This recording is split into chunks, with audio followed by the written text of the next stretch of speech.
As the leaves are falling off the trees and the year is drawing to a close, how are you nurturing your soul? I'm going to give you some great ideas for this in a second, but I wanted to introduce myself. Hi, I'm Kate Wood.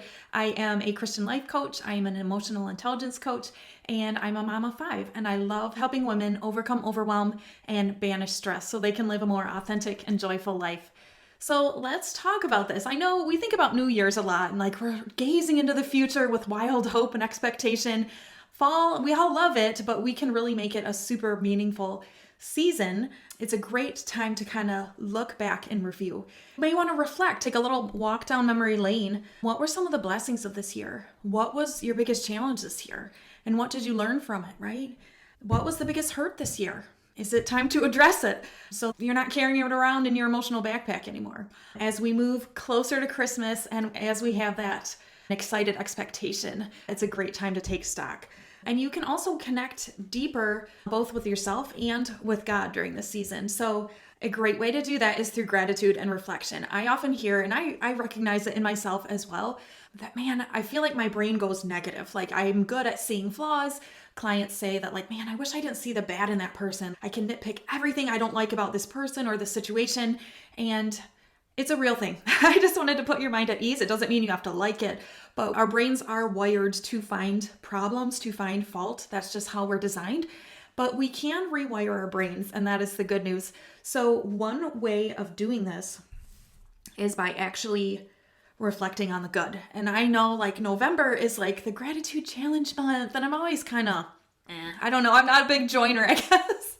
But it really is a great thing to practice if you do want to rewire your brain. It doesn't have to be precious, right? We have a lot of things we can be thankful for. And we're realistic. There were some tough times this year, but the Lord brought us through, right? We're still standing, hopefully. So one thing that you can do is to journal. Now, I will fully admit I was not in the past a big journaler, but the more I do it, the more I like it. And this is why. Because you're involving a lot of your senses, it seems like it goes into your brain better because we're looking at the words as we're writing them. So that's visual. I'm a very visual person. So as I look at it afterwards, that's when it kind of gets into this thick skull of mine. Also, you're writing, so that's kinesthetic. And then a lot of times we even hear it in our head as we're writing it. I'm going to give you a couple prompts if you want to get started here. Where were you this time last year? A lot of times we're so future focused. We see all these areas that we want to improve. I am so guilty of this. But sometimes looking back, like, man, a year ago, maybe you were very sick. Your health was in a bad place.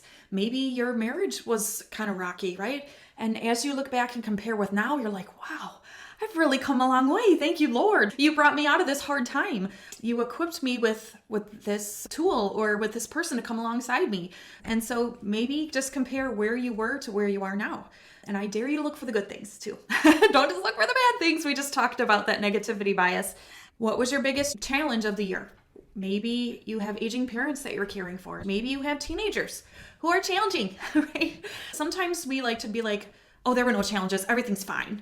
But our bodies and our brains and our emotions, no, that's not true.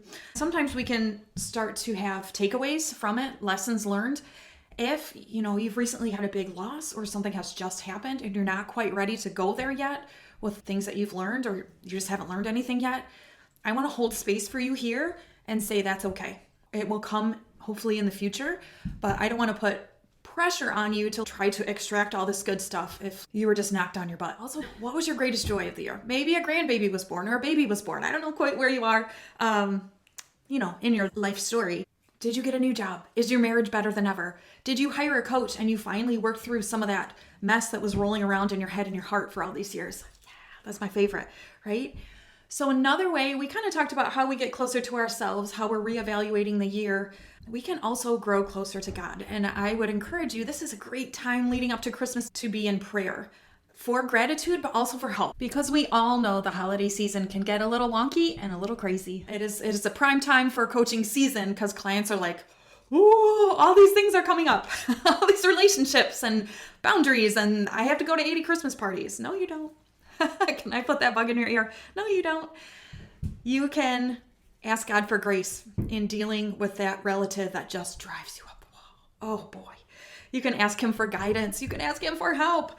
And you can ask him for realistic expectations, sometimes we get really tripped up by our expectations. We want something to go just this way. It's got to go this way or it's a failure. Or this person needs to act this way. Ooh, did you ever notice we don't have control over other people? I'm sorry. It's true. We have control over ourselves. We don't have control over others. So if we have all these expectations that this one person in our family or in our life that we see around the holidays is magically going to be transformed into the person that they never were, you can see how you're going to get disappointed and frustrated and how you may be setting yourself up for a really crummy, grinchy Christmas time. We don't want that. No, we don't. So I dare you, take a walk down memory lane.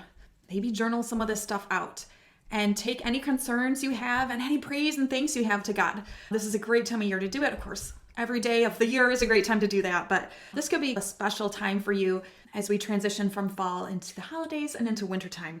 So if you liked this, please go and smash the subscribe button. And also, I really want to encourage you to sign up for my newsletter so you get weekly encouragement. You get all the haps. For instance, this November, we're doing a free holiday challenge that's going to make you laugh and rock your world. So I don't want you to miss that. So subscribe to my newsletter so we can stay in touch.